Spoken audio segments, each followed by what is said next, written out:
क्या है श्री कृष्ण के मोरपंख धारण करने का रहस्य?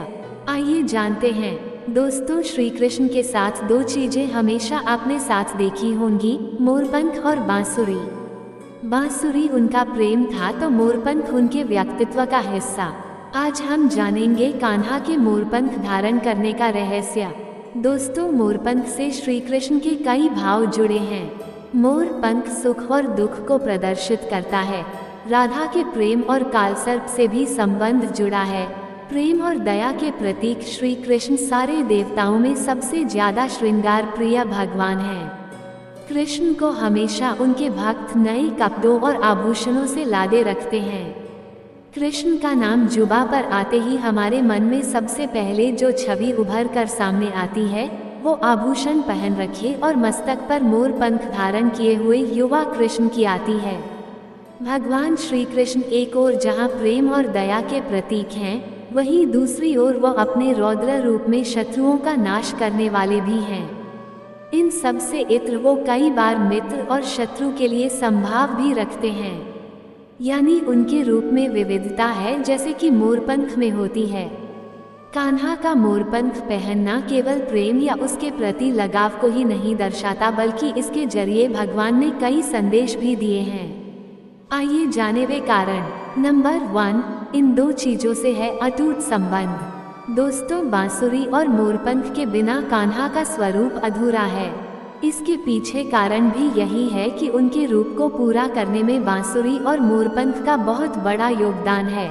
बांसुरी उनका प्रेम है तो मोरपंख उनके संदेश का प्रचारक। इन दोनों के बिना श्री कृष्ण अधूरे हैं।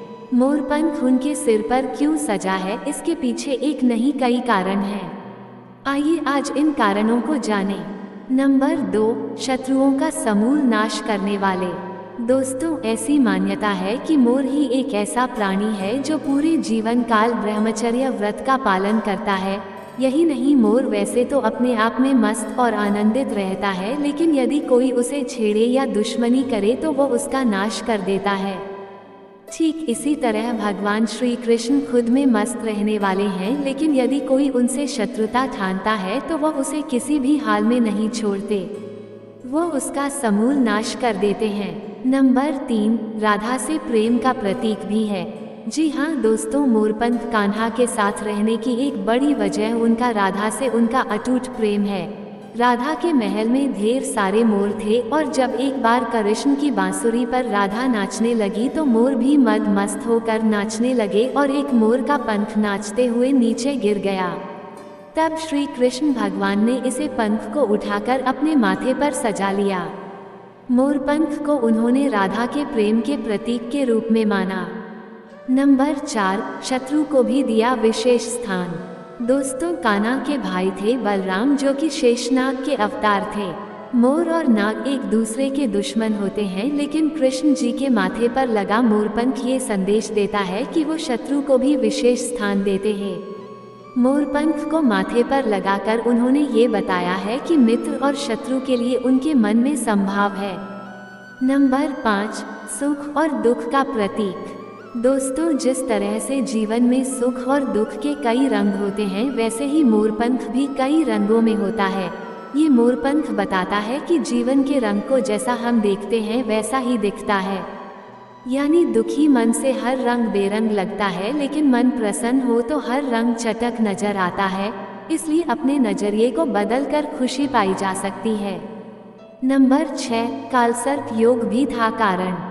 क्योंकि मोर और सर्प एक दूसरे के दुश्मन होते हैं, इसलिए कालसर्प योग में मोरपंख को साथ रखना चाहिए। श्री कृष्ण पर भी कालसर्प योग था, इसलिए वो मोरपंख को सदा साथ रखते थे।